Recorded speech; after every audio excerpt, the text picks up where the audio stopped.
things you should do, and then here's some supplemental things that you can do that feels more comfortable depending on, your I like things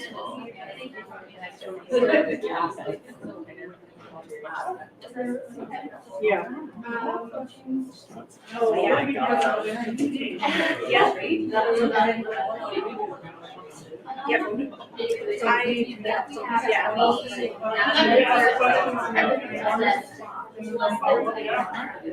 And what can go wrong with the light demo, right?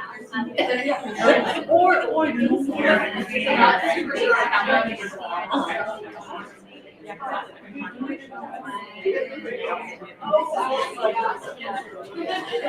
Yeah, I worked on projects like that where I'm like, okay, well, these are the things I'm gonna train on, and I like plot out talking points, and then I say, you let me know when you're at final,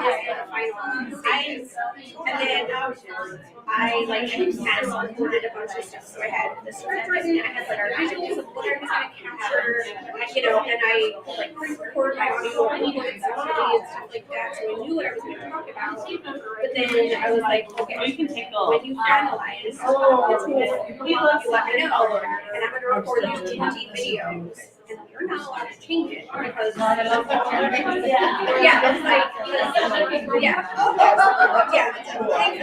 I was in a position to say like, I don't care when, but here's what I'm gonna do, and here's any other Somebody left you a tip. I can't.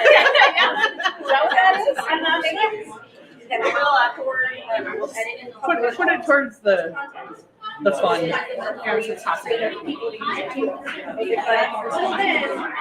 I'm not recording a single thing. So it did make it a little bit stressful, but I was able to do it. And then once we had the final. I'm Casey. Nice to meet you. Okay. I wasn't sure. I was like, just in case. No, I love it when people intro each other. That's like so cool. I know. I love it. But it's good to know like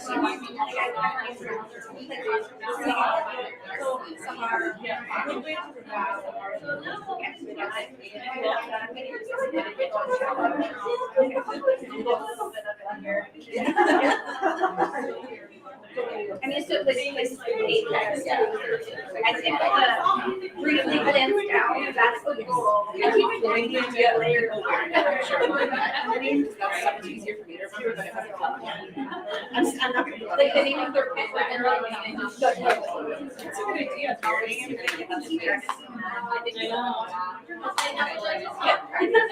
was iterating. Just kidding.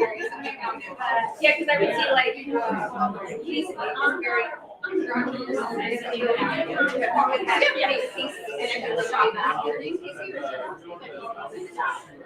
love it when people name their dogs with human names, because then you like hear the dog bark. Kevin, now look in your butt.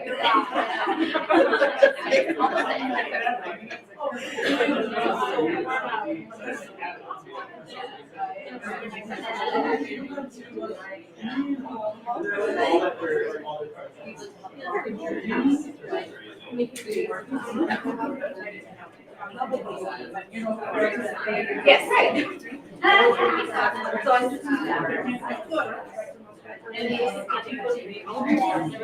I think so. I assume. Yeah.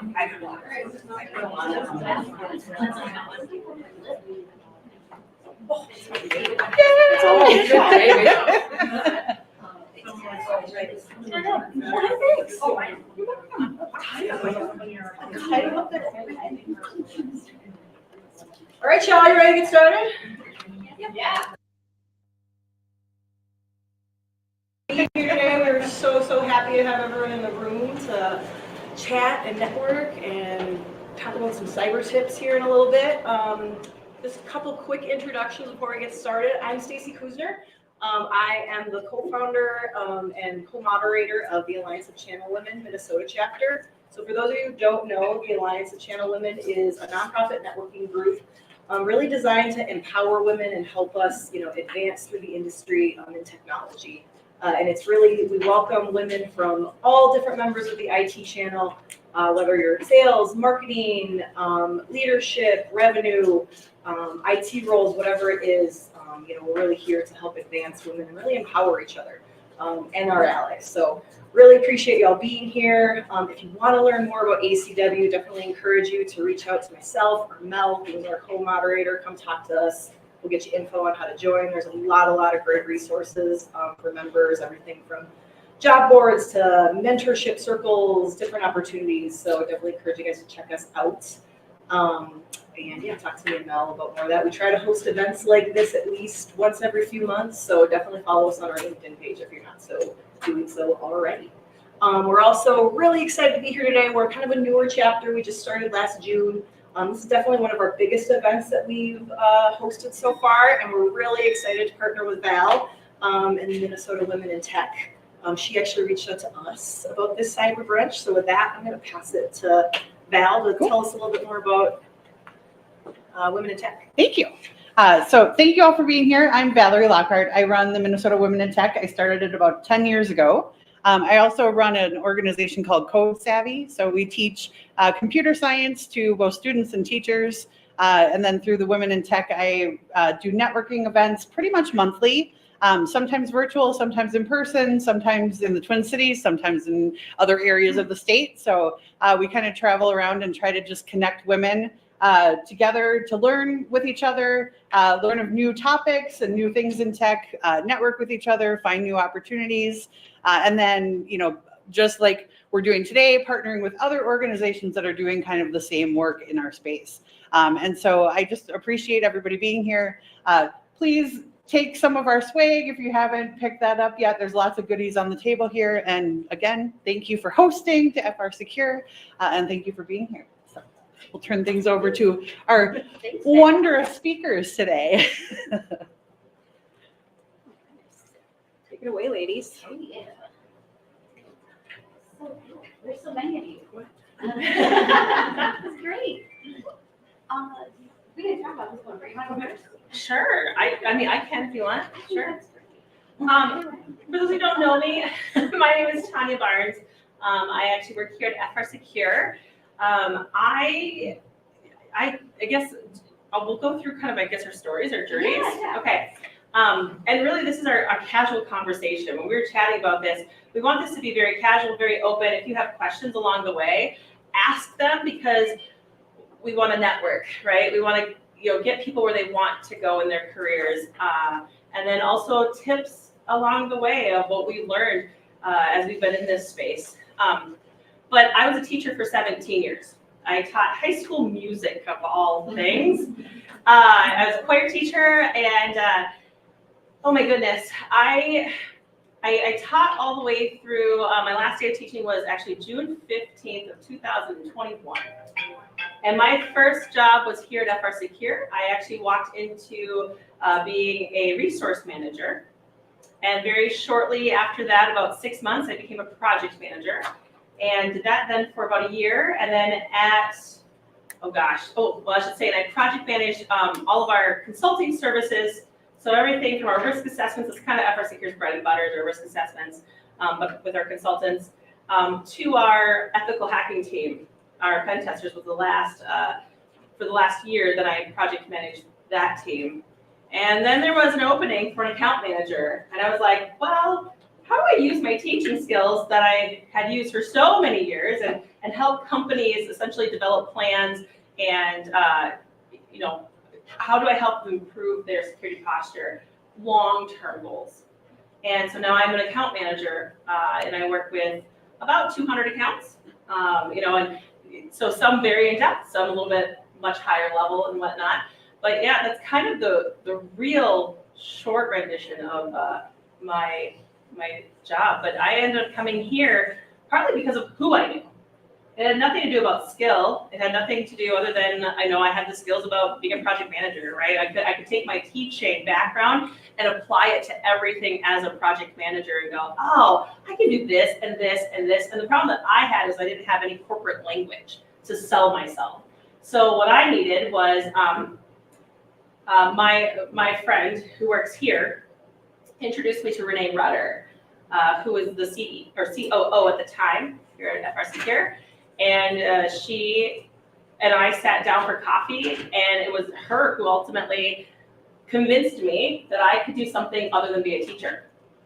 And so got in this space, learned a lot while I was here as a project manager, and like I said, now I've moved over to this account management space, and I really love it. So that's really kind of me in a nutshell, and where I've come from and my background. So.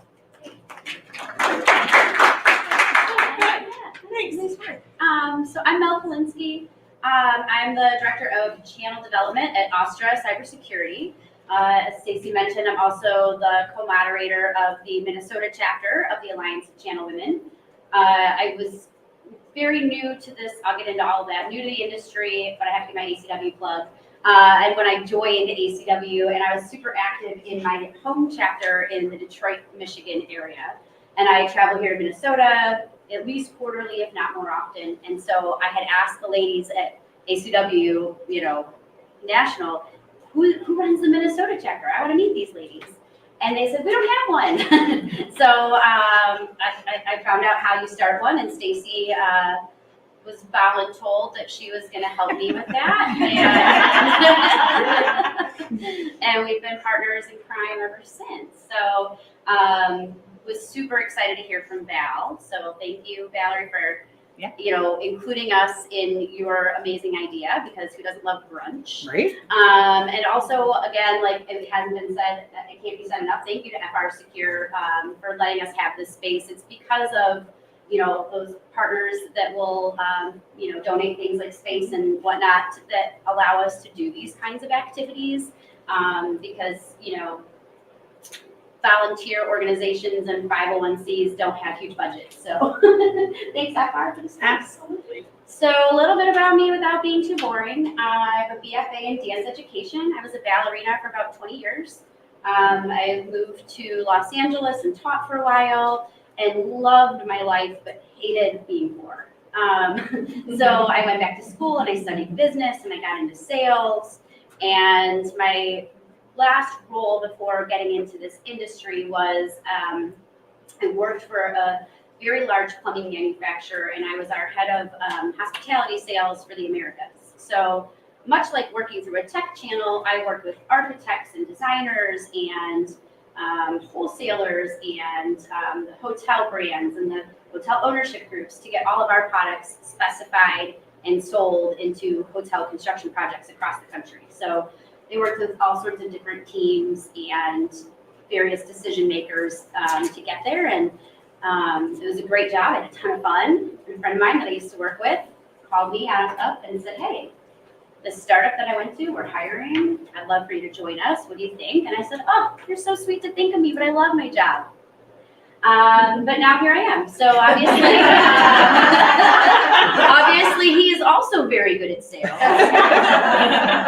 Because I did join the team at Ostra, and I'm so thankful I did, because I have found a real passion for what we do and the way that we do it. So without getting into a whole plug on my company, I will just say that I really appreciate being able to help our partners protect small to medium-sized businesses.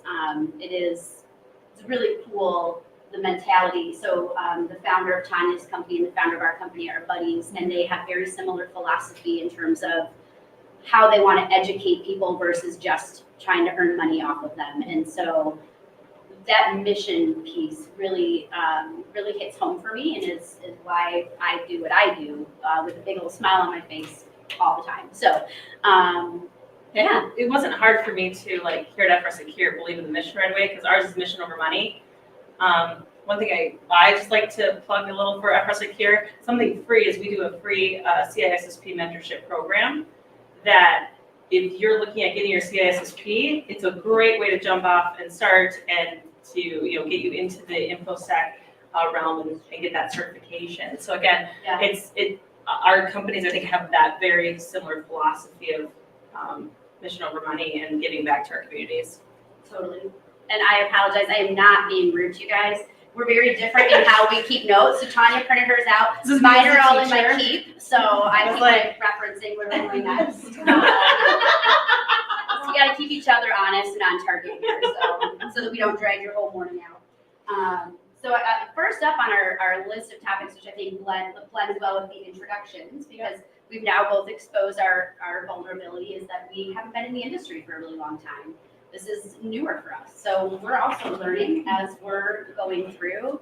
And the first thing we wanted to talk to you guys about really was around cyber hygiene and some things that we wish we knew before we started working in this industry. And some, like for me, like things I thought I was really smart about that I was so not smart about. So yeah, I'll share mine because it's So in the spirit of like humility, we were sitting there with a partner who was fairly new, I think maybe 4 months in, and one of my colleagues was talking about cyber hygiene, specifically around passwords. And in the back of my mind, I was like, I got this.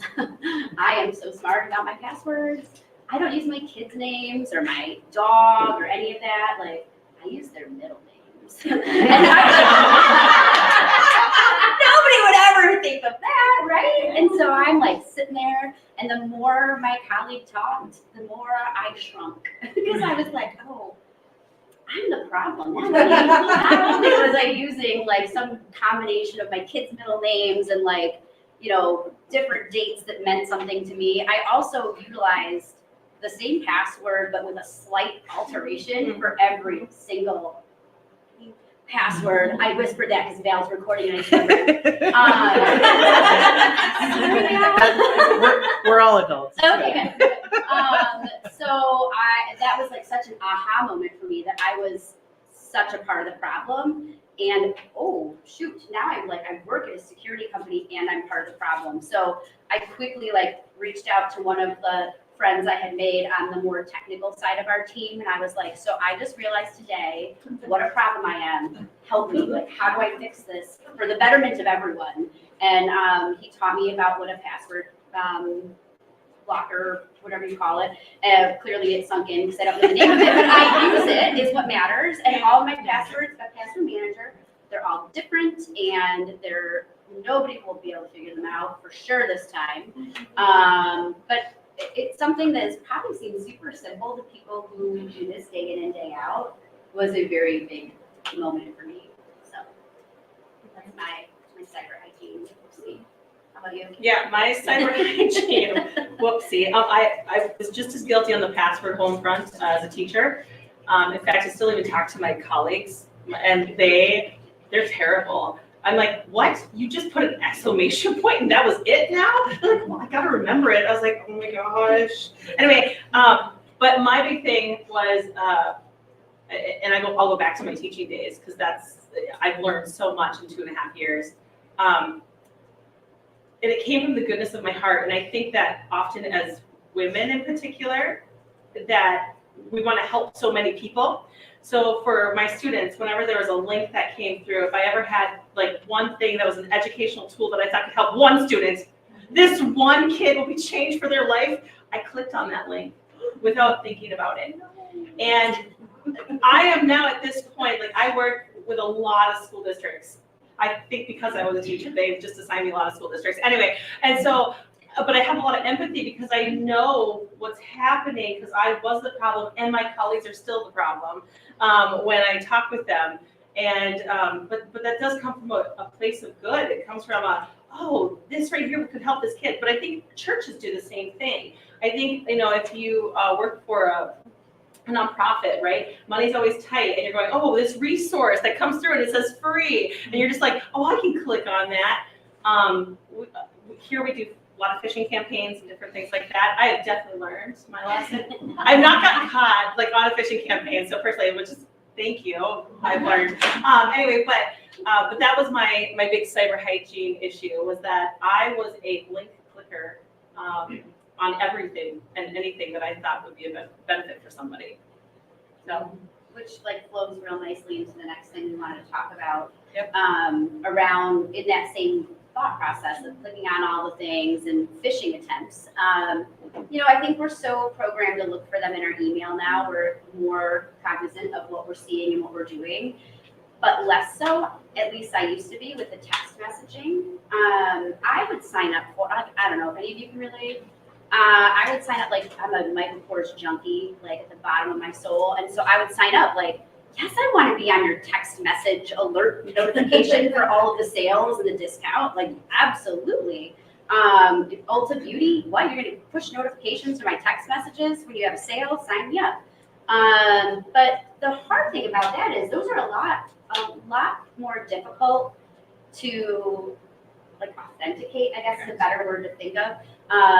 Because they don't come from the same phone number. They're not labeled. There's no way to know for sure if that actually came from Ulta or if somebody is just spoofing it. And I think it's a lot trickier with a text than it is with an email because there are some nice tricks that we've learned along the way for keeping track of that. So I unsubscribe to all of my sale and coupon alerts in my text messages. And when they do come through, I just delete them and I go to the website to see if there's actually something happening. But that's another, like, good example of ways that, I hate to say it because it sounds so stereotypical, but as women, we're targeted. You know, when you think back on the purpose of those. Well, I like the Michaels coupons, you know, the buy one, get one half off kind of thing, or, you know, and they're placating to that need of, I want to save money for my family, or, you know, but again, like you said, that phone number isn't always the same, or it's just a little block of numbers, and you really don't know what you're clicking on necessarily. Yeah. Lesson learned. Yeah, lesson learned. I think some of the other things about, you know, going into more personal information and keeping it private, I've been thinking a lot about applications lately, of like the apps that you download, you know, mobile app safety and things like that. I have a couple figures. Actually, I have a lot of figures, but I won't read all of them. But mobile app hacking is like at an all-time high right now. The Slack mobile app exposed the credentials of more than 12 million users. So when they were hacked, there are 13 different Android apps that end up leaking the data of 100 million users. The Park Mobile, it's the parking app that is used, that was impacted up to 21 million users. And the COVID passport app that's called Port Pass, that leaks exposed the personal data of 650,000 users.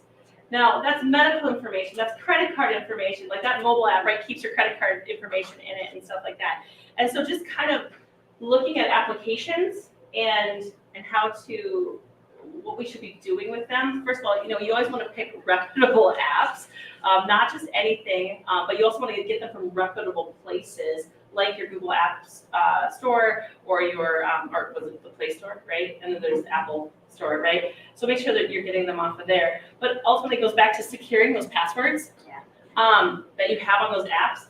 I will probably admit there is maybe one or two that aren't very secure in my life at this moment, that I haven't quite crossed over because I don't use the apps frequently enough. And I think we need to be checking those apps and checking what those passwords are to make sure that we're updating those passwords.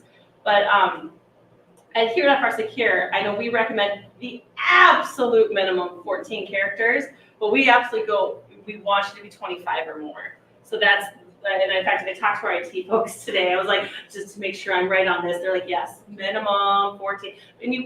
But ultimately they say minimum 14 because you only have so much control over your users if you're in IT, you know, and so that's better than the, you know, 5 or better, you know, summer 2024, right? Exclamation point. Exclamation point. One caps, right? The S, right? Maybe the E is a 3, okay, whatever. But ultimately, so secure those passwords. You want to make sure that the apps that you have, of course, are always updated. If there's a push to your phones, update them. I'm terrible at that, but maybe if you have to put a reminder on your phone to actually say, this is the day I update, or maybe it's the first of every single month, go into your Play Store and just hit every single app and update them all through the Play Store. Because you don't know, sometimes you won't get a notification saying, oh, there's an update for this. But most of them are security updates along the way. So definitely update those. Pay attention to the permissions that you're giving. And That's a big one. And then, sometimes we go, oh, I need to download this. And you're just like, oh, scroll, accept. And that's really dangerous in some ways because you don't know what that application is keeping as far as information on you. Or what you're allowing it to access. Mhm. This has been a hot topic lately with my book club, which is a nice span of women all the way through retirement age, and some younger than myself. And TikTok and Temu were the two that came up.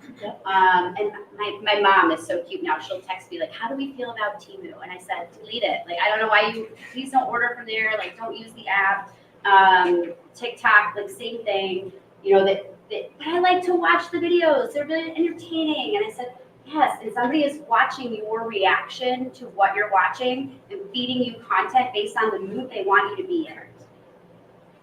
Let's not even get into teenagers. I know, but even just for the book club ladies. Yeah. And I stopped myself, and one of them said, "Is that just a conspiracy theory?" I said, no. It's real, and if you go back and look at what you've agreed to and what you enable when you clicked on that "I accept," you'll find that you may have agreed to a lot more than you thought you did. You're giving up a lot of your personal data, and you're allowing that app to talk to other apps on your phone that you probably just scrolled through and didn't realize. So I think my other piece of advice would be really like research something before you allow it. I mean, this is my I don't know about you, my everything. It is.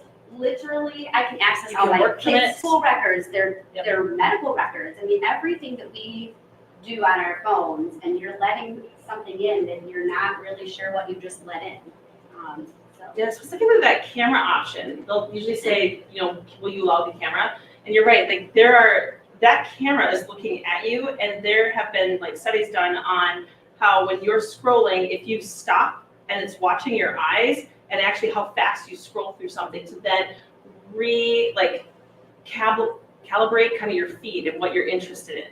So not only is that listening to us, right? Because I can sit there and say, I'm really interested in the color purple. And then all of a sudden I get everything for the color purple at like every single paint store, and different shades. And so not only is it listening, but it is actually like analyzing. We all have biometrics. Like the fact that your phone has biometrics actually tells you within those agreements that they can use those biometrics on you if you're actually saying, okay, that's fine. And when you just click, I accept, then you've allowed that application to do that. So, yeah. And I think, And Tonya, real quick, Yeah. TikTok is like kind of like the obvious one we all know is really, really bad. And I held off on like Instagram for a while. What are some of the biggest offenders that you are finding for that when you think of the applications? The only one that, as far as like, again, so in my role now, because I'm sales, I'm real high level, but the only other one that I really is Facebook that I would know of is, and the Meta, all of that Meta universe to me blows my mind.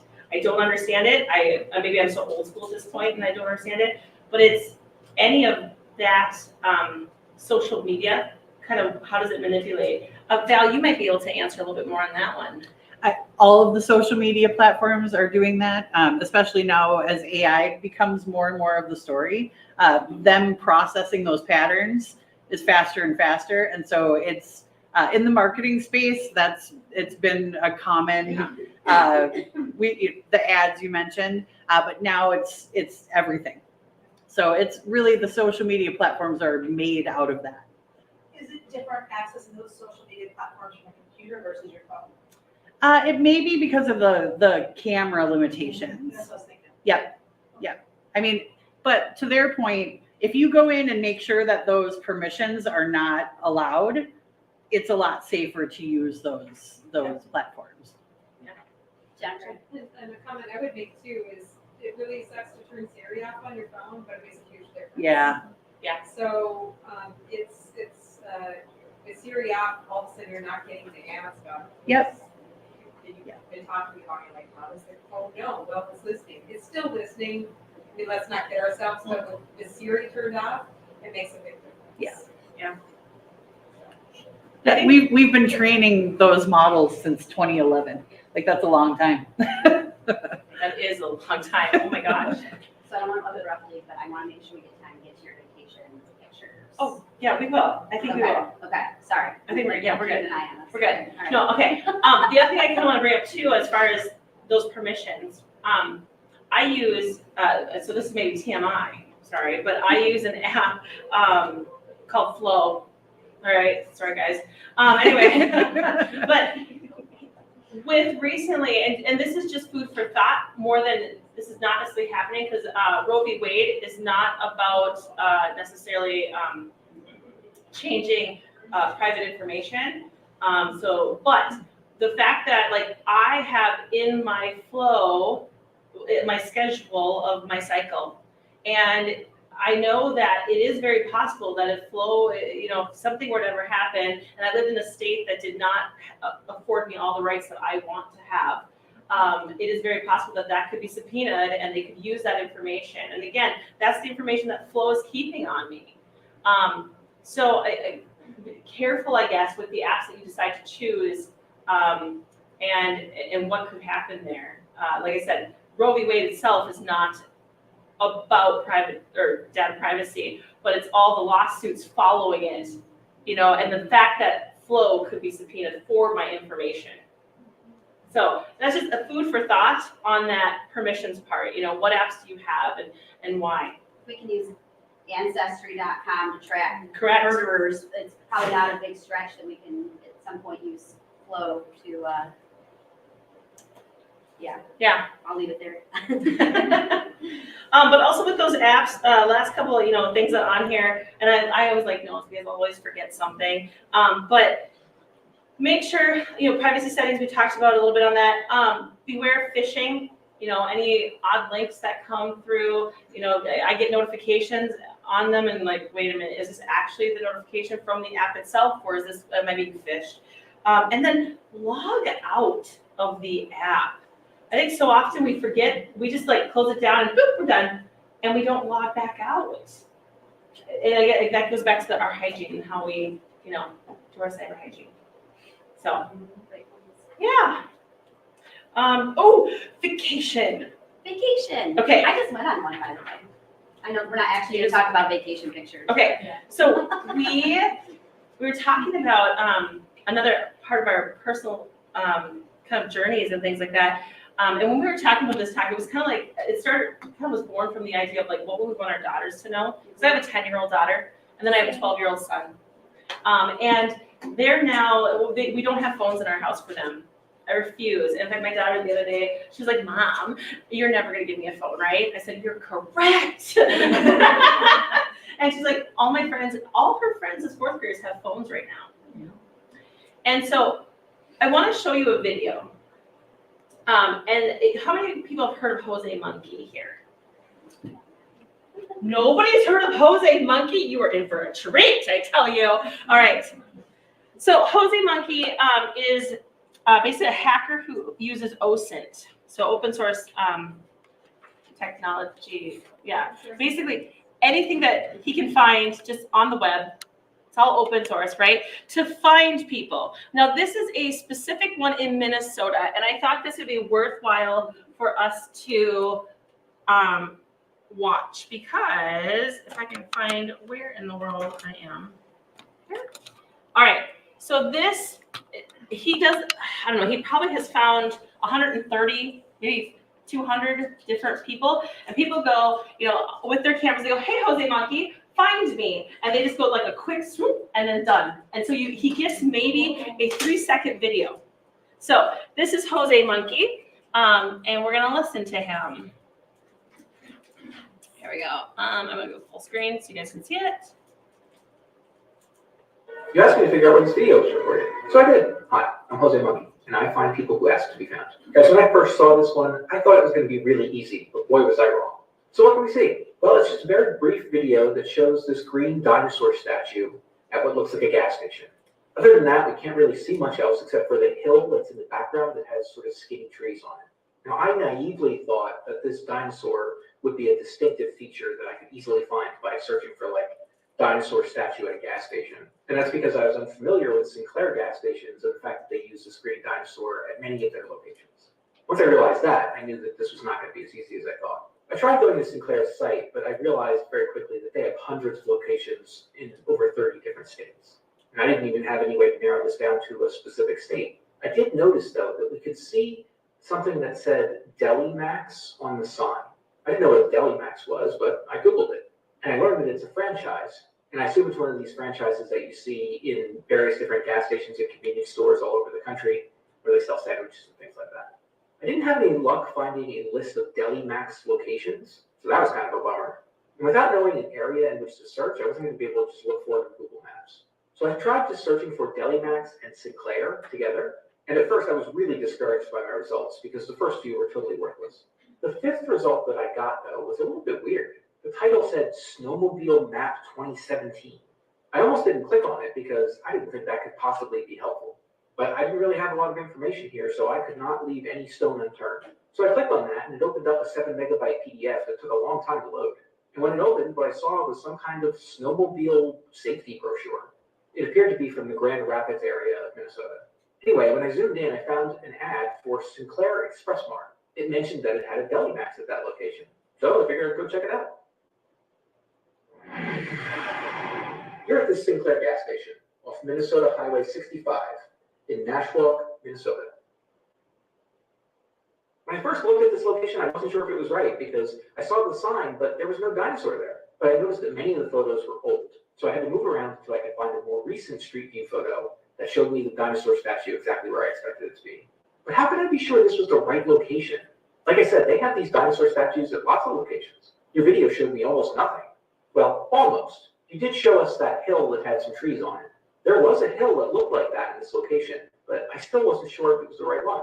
But when I looked more closely, I realized that there were enough details to help me confirm it. Note the position of these couple of trees that I'm pointing at, as well as this one that appears to have what looks like a sign or a tag on it. Based on that, I feel as if I can be fairly confident that this is the location you were at. Guys, check out the map of all the places I've found for you so far from the videos you've tagged me in. And if anybody else would like me to figure out when one of their videos was recorded, tag me in a comment on that video. That's Jose Monkey. And so based off of the picture that he got, he could find exactly where someone was standing at that Sinclair station. And so one of the topics that we had decided that we wanted to talk on was like when you're on vacation and, you know, what I want my kiddo to know, especially like as, you know, she gets older and she's walking the mall or whatever, and she thinks it's really fun to put these Snapchat videos out there. And she thinks it's really fun to go on, you know, Facebook and put videos. It leaves you open to so many vulnerabilities. And this is one of them, whether it's somebody who's a stalker. And I know these are extreme cases, but it does happen.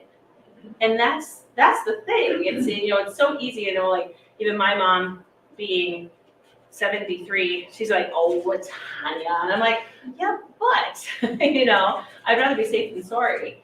And so when, like, we go on vacation, and you did this recently, we like post after we get back, not while we're on vacation. And like my husband and I, we love to go to Jamaica and spend specifically Christmas time there. And if we're posting while we're there at Christmas, people are like, oh, you know, if it's somebody who, especially since, you know, Facebook for me, I tend to have it actually pretty open, and I should really lock that down a little bit more. But if somebody really wants to be like, oh, what's Tonya doing, you know, and who's been really watching me, even though we're not friends, they went, oh, she's in Jamaica. Huh, interesting. I'm gonna go head to her house and see what she got for Christmas.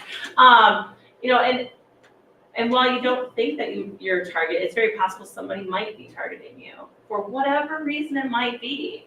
So, Well, to take that a step further, it's not just you're not home, you're out of office. Mm-hmm. And you aren't monitoring your work email, your work laptop. So if somebody had somehow figured all of that out and that you're out of office, it's a great opportunity to get into your equipment because you're not paying attention because you're in Jamaica. Yeah. Getting a great tan. So, yeah, Ann. I have a question. How do you feel about location sharing? I know that's a big thing with like my kids. They'll share with their boyfriends and Hate their friends and I hate it so much personally. yeah, I'm and I know in Snapchat you can share your location, which I think is the scariest thing in the whole wide world. Yeah. Like, and I've seen it before, and you can opt not to share your location through it. I know that's what I do, but I have a lot of former students who I connect with through Snapchat. That's how they've connected with me. But I'm like, I can open it and go, oh, you're sitting there, and you're there, and you're there, and you're, you know, and or like, oh, this person went on a trip over here, and I don't know, as much as I personally trust my friends, but what happens when you're still on Snapchat and you're not friends any longer with so-and-so, and, you know, there might be a vindictive moment or whatever, and again, extreme Somebody case. get your password, But it's it's the only 8 passwords characters and. And I think for kids in particular, that's one reason I don't also like it, because I've seen as a high school teacher, kids will be like, oh yeah, my password's this, just log in. Well, then again, kids, they share the same password, you know, they use it for everything in the same one. And so, and kids do mean things to each other. And I've seen it time and time again for 17 years, where it's just, no, I think the less people know to a certain degree about you, I think is the best case scenario. There's a gal on TikTok named Khan who does consensual face searches. Oh, yeah, speak up, so in the back, yep. Oh, you're out of Yeah. There's a gal on TikTok named Khan who does consensual for face searches. So users with like an anime PFP or something will say, find my birthday. You can't find it. And what she does is she searches all the platforms, and it's always grandparents who give you away. So unfriend your grandparents on because they just share everything, and it's just amazing what she can find with like 20 minutes. She's friends with this guy, which as soon as I saw him, I was like, oh, that's Colin's friend. Yep. Claudia? Yeah, I was just piggybacking on the grandparents are divorce offenders.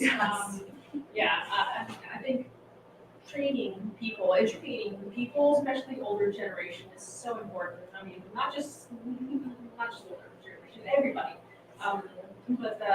My mom, even though like I had her put on multi-factor authentication, somebody called her and said, hey, you know, I'm gonna need this code that just showed up on your phone, and she gave it away. It's like, oh, Mom. Well, and then They wiped her checking account.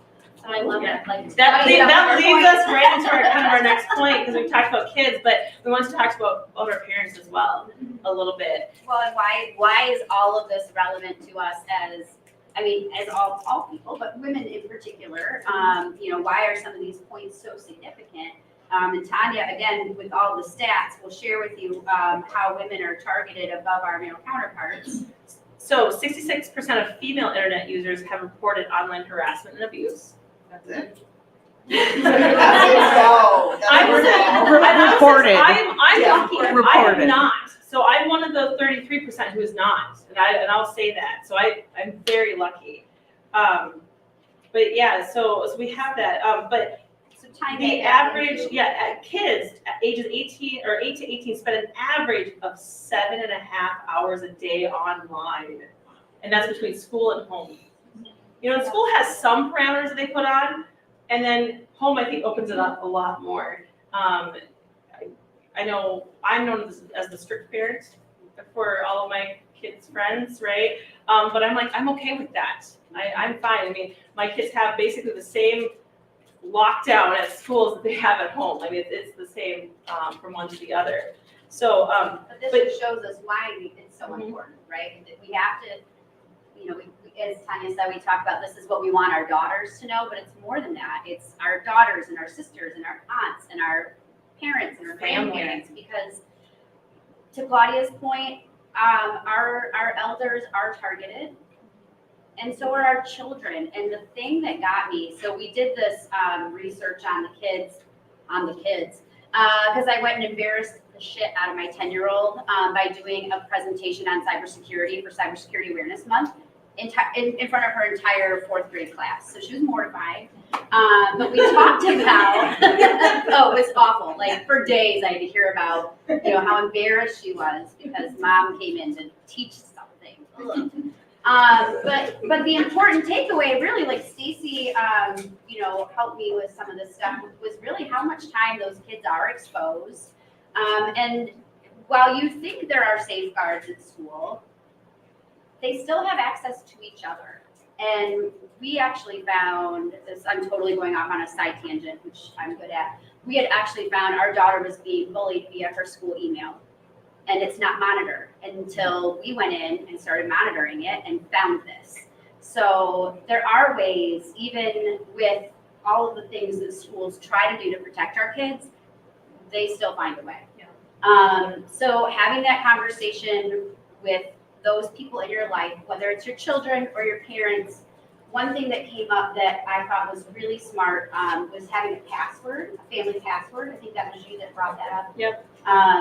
Yeah, there's, so with AI now, they're able to, so like for us, speaking publicly, there's a lot of videos out there as me as a teacher, specifically because I taught through COVID, and that my voice is out there. And if somebody really wanted to go after my parents and try to, drain their bank account, they could absolutely, hi mom, this is Tonya, I really need XYZ with, can you send me money?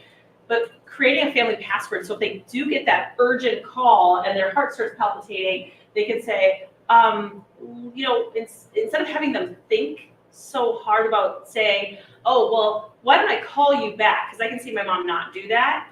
But if we would say, what's the password, Tonya? Then I could give that to her.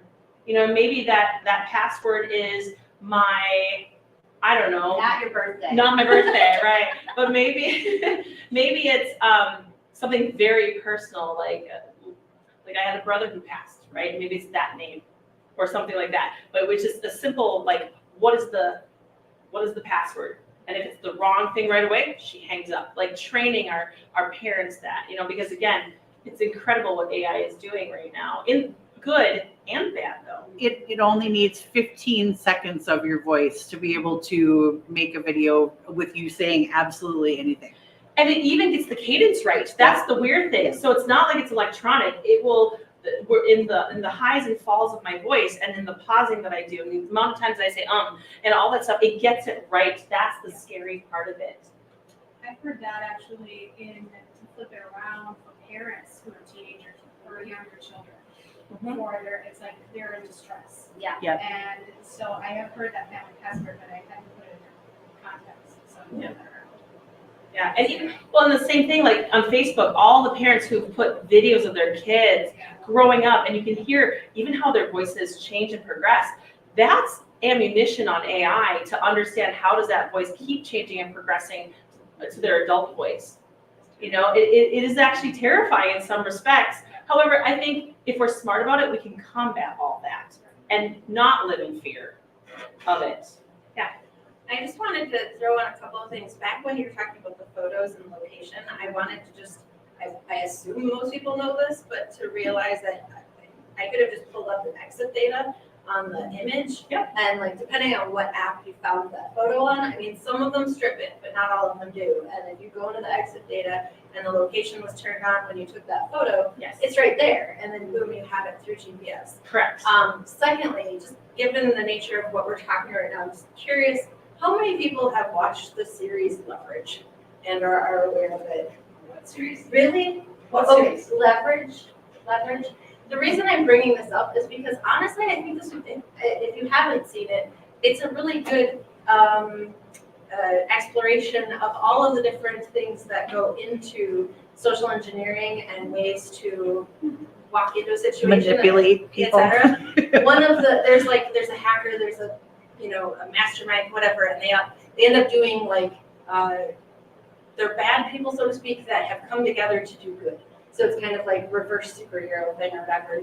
Anyhow, it's a fun premise, but if you haven't seen it, one of the characters is a grifter, right? And so while they do have somebody who's a hacker who does all of the really cybersecurity, heavy work on it, the grifter makes a statement at one point where they're trying to get into a building and she's standing there and the other guy's like, well, I'm sorry, I don't know how to get into it. And she's like, if I do my job right, the mark turns the security system off for me. That's all I have to do. So the point being is that any network or any situation is only as strong as the weakest link. So it doesn't, there's so many different venues or whatever, but it's you have to Can I tell kind of a work story here a little bit? With our tech team, we do social engineering exercises for companies, phishing, vishing, physical pen testing, and all that stuff. And when I was a project manager, it was a lot of fun to watch the physical pen tests and to read the reports and things like that, as well as even the phishing, because we record all those and to hear people. And most of the time, I will say women were the weakest link because we're so trusting. And the best story, well, there's a couple of them, but this one I love, is that we have a female pen tester who was doing training. What is a pen tester? A penetration tester. So ethical hacking, going through and basically trying to bust it into, for lack of better words. But so she was actually on her training exercise, and we here at FRSecure, we went, a bank hired us to basically break in. Okay, cool. So this was during the middle of the day, and her trainer and her, okay, they were like, okay, do you have your scenario? And she looked, she went, yeah, I do. And what she did is she grabbed her bag, she pulled out her phone, put it to her ear, of course she's talking to nobody, and she walks into the bank and she's like, look, I know how to do my job. Will you stop telling me what to do? I'm sick and tired of you constantly berating me on how to do the job. And then she looks up and she goes, I'm so sorry. I'm here to fix your printer. Do you guys, where's your printer located? And it was all female bank tellers. And immediately she gained a group of women behind her who went, absolutely. And they, without checking credentials or anything, just brought her over to their printer next to their bank vault, which was open. And she sat there for 2 hours, plugged into their network, just fixing their printer. Anyway, and then while she was busy, the other pen tester who was with her, her trainer, actually went and got into their records room and sat in their records room for about 2 hours and was just taking pictures of, here's this document, this document, this document, this document, going through. And this is a bank, right? They're supposed to be secure. And so she gets done, and goes, oh, thank you so much. And they're like, oh, it's fine, honey, we got you. And then away she went. And then she met her trainer. And yeah, they just kind of sat in the records room for a while doing their thing, whatever they were doing. And then eventually went back and, well, they called the president and he's like, you gotta be joking.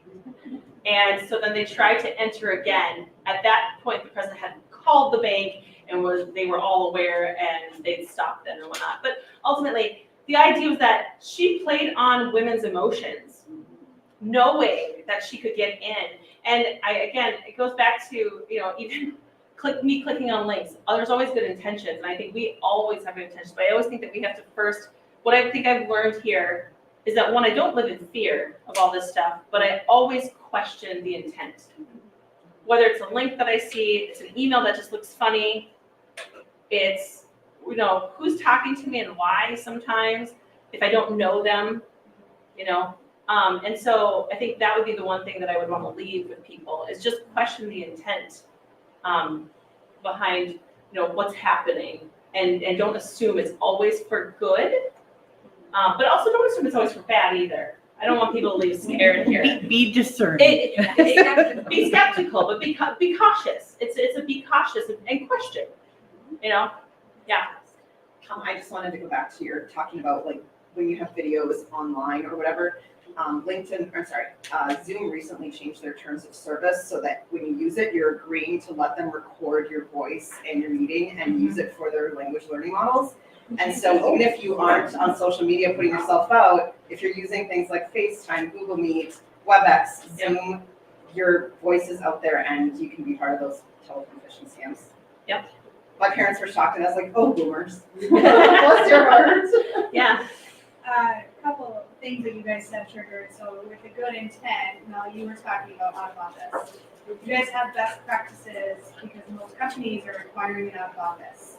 So when you say I'm out of office and I'm available from such and such date to such and such date, should we be thinking twice about that? I don't- Your computer's turned off. Jen says, absolutely. Our advice, that Cybersecurity at FRSecure is, if you don't tell the end date, I'm be very vague, don't give specifics that you're out of office. my response may be delayed, intermittently, something very vague. I think I don't do a personal, like, I'm completely out of office. Yeah. I usually I'm out of office, but I will be checking my emails intermittently, like kind of thing. Just so that way it's never people will go, okay, she's not there, but ooh, she is monitoring that, even if I'm not. Because I've seen some, I think with the last few years with vacation and how companies are trying to find that balance, I've seen some outrageous out of office, like, I'm out of the country. vacation, enjoying real life, and I won't be back No, for no, a we month. don't say we're on vacation, we're not supposed to say we're on vacation, Yep. we're not supposed to do the dates. Yeah. Those are two of the main That makes sense. Yep. things, is what we've been told, which is challenging, because like, I'm in a sales world. Yeah, me It's like, oh my gosh, how do I not tell my colleagues they're going off? But it's very hard, but for security reasons. Yeah, I would have never thought of that. I was gonna add to that, oftentimes, at least I know with my company, there's like an option to send emails to people outside your company now. So I usually don't check that box when I'm on vacation, out of the office kind of thing. And then we also tend to include like a shared mailbox that says if you need immediate assistance, email this one. So people who are actually that need something right away have like a resource to reach out to that. But yeah, just making sure not checking the box of like responding to people who are outside your company that you're on vacation. Obviously, depending on your job, if that's all the people you ever email, that's one thing, but that's also a way to kind of make sure, your colleagues are aware, but also people outside your company are not necessarily. Yeah, I know like Microsoft has 2 separate you can do for in, your company itself and, outside. And like for my company, I'll usually say, yeah, I'm out on PTO or whatever, and that's one thing internally. But then for client-facing emails, then I won't say anything extra. Just I'll get to you. Thanks. I'm delayed, kind of thing. So, I have a question and a request, for those of you who are in cybersecurity. Can we do something about this whole, form of, like even e-bites and all that, where you get credit card information? You have the same screen, the same form that we are typing our address in, our name. The whole data is in the same field, and that is probably not the best way to capture information anymore. At least it should be in 2 separate places. So I'm curious to know, there are more and more sign-up forms coming on, and I feel like they're asking information they don't need all the time, but it kind of infringes on your private information, because why do we need to give so much information if we're just signing up for event or a meetup or something? And I work in data too, so I know that the more data you get, first party data, but I'm always thinking, okay, we're in the 21st century, but we're still having the same screen, give your full name. You have to give your full address, because if you're using your credit card, and there is no separation of screens. So, I mean, if that's hacked, then they have everything in a nice And for package. this event, Val asked for the name of my firstborn and my blood type, so. I need the data. You can summarize the question. Sorry, there's a big fan back here, so when they're projecting forward, we can't hear the questions. Yeah, so, Summary. Summary is concern for when you're signing up for different events or, filling out online forms, and there's a lot of information that maybe isn't needed necessarily for that specific thing, and, what can What's you do your about advice that? also? Like, Yeah. I try to skip most of the things that are not required, but still you end up in the same screen. Yeah, I mean, Getting I think it goes back to who do you trust, right? Yeah. So if you're signing up for something and you don't trust those people to keep your data safe, then maybe we should second guess that we're signing up to do something with those folks. You could also from a- reach out to the organizers and say, hey, like, I'm not comfortable doing this. Is there a different way that I can register or whatever? Like, Yeah. they may give you an alternative. I to think that. sometimes it depends on the organizer of the event. Like that they want more information, but I get that when you're adding credit card information, your credit card companies want you to verify at the bare minimum your zip code, Yeah. right? Yeah. And your, what is it, the CVC number or whatever that Yeah, is. I mean, what's the point of a CVC if you're typing? If you're typing it all the time, Yeah. correct? Well, I think it's smart to, I just read into this. On my vacation, we did a tour, and on the website, it said, call this number to book. And I thought, oh shit, here we go. So I called the number, and the guy wanted to take my credit card number over the phone, and I said, absolutely not. I will not be giving you that. And so he said, oh, well, I could also send you, this link to a landing page. And I thought, okay. So when I got the email and the link, I made sure that it made sense with the website I was looking at and everything lined up. And at that point, you're either assessing the risk and deciding you're comfortable or you're not, and you just don't do that. Like that, for us, that's what it boiled down to. I felt comfortable after getting the links, everything aligned with what was on the website. So I moved forward and purchased the tickets through that online form that he sent, and knock on wood, we were fine. But it's smart to be second guessing at least where you're giving the information. And thank you for that. I recently experienced that with, again, my mother-in-law who is older, and she's using debit cards, right? So I'm saying, no. Go ahead, use your credit card because it's another layer of protection and pay it off right away.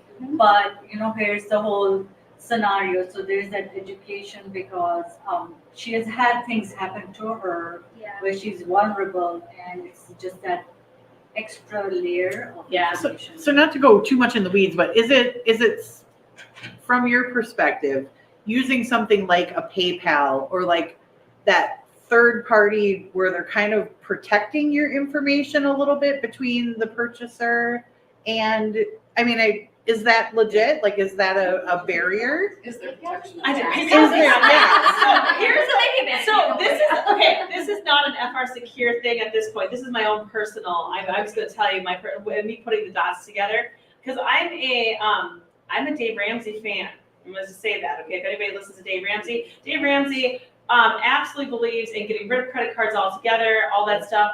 This right here is the reason I don't get rid of credit cards, is the security part of it, because you have more protections built into your credit cards than you do off your debit card. Yeah. At least so yes, you can get your money back on your debit card, but your money might be tied up. If it has been hacked and it has been taken, that money, and say you have $3,000 to live on for the month, that money might be gone for a month while the bank actually gets your money back. If you're using a credit card and that $3,000 is pulled out of that, you still have money. And so this is where You gotta qualify that, that's only if you put your PIN in.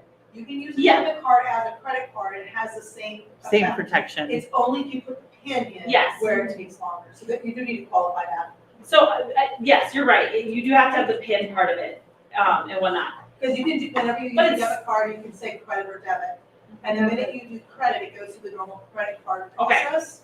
And the funds are held and all that kind of stuff. When you put your PIN, it's removed immediately. So I'm assuming then that hopefully that's a change from the last time that my debit card about 10 years ago was Yes. pulled. Okay, so Yes. I'm still then on that road, because that's when I was like, nah, hands down, credit card, And so that way, and mine, I don't know, 2 years ago, 3 years ago, was, off of a skimmer in a gas station, right? Yeah. And so then I was like, no, that's I did not detail my car, and I was really sad about that, but I was charged for it. But then I got my money back because it was on a credit card and it was real fast. So, but that's the part that I don't like the debit card side of it, just because I think it's just a little bit less protections on that and whatnot. I just wanted to qualify. But that is my own personal opinion.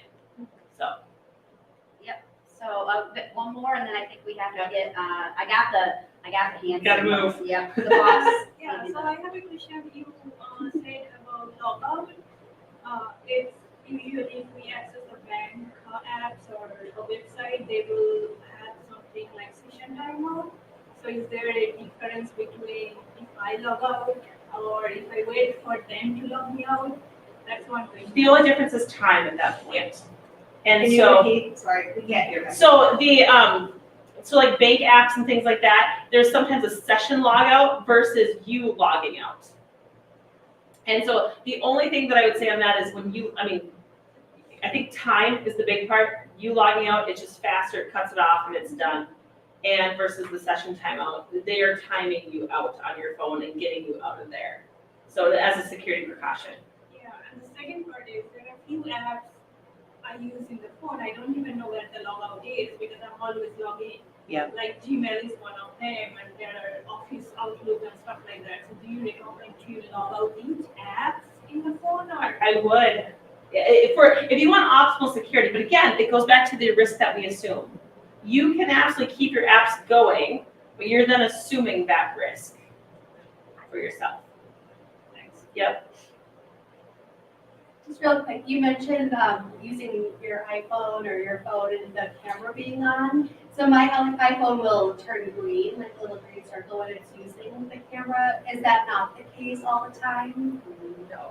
Okay. If the app that you're using has that indicator built into it, it will, but not all of them do. Okay. Yeah. Sneaky. All right. Well, thank This was really great, ladies. Thank you. No, thank you. Yeah, I'm so thank you. thankful that everybody came out today. If you are not familiar with Minnesota Women in Tech, please go follow them on LinkedIn and Facebook and Instagram, all of the things. Places. Val shares a lot of great content and hosts a lot of events. If you're not familiar with the Alliance of Channel Women, please follow us on LinkedIn and Facebook and Instagram. We would love to see your faces again and engage with you some more. If you have more questions, I know we'll be here for a little bit longer, but seriously, There's food. appreciate participation in the talking amongst all of us. It makes it so much nicer when we don't just have to sit here and talk. That's why I like in person so much better. We can actually have a dialogue back and forth. So, And I do want to point out on this table here, there's some swag things. So if you want some stuff, they all brought the coolest swag, you guys. If you didn't get into any of her stuff, please go check out some of these decks of cards. I was going to say it. So there was a lot of maybe some of the vocabulary around cybersecurity that we might not be super familiar with. So these cards over here are some basics. They're vocab cards. Even if you know them, use them with your kids or your grandparents or wherever to teach them a little bit more about safety. The other thing I want to plug is that Minnesota Women in Tech has a book club starting. It'll be starting April 21st. And our first book is called AI Needs You, about the need for us to have voices in that space. So those are my plugs. yeah. And I just want to, if you want, I do have FRSecure's Evan Francine, our owner, wrote a book called Unsecurity. You're welcome to take one. I have more of them if we run out. So if you want that, absolutely take one for your reading pleasure. So And thank you. yeah, thank you for coming in. And Thank you both. Real problem getting out of school. This sinks down a little bit.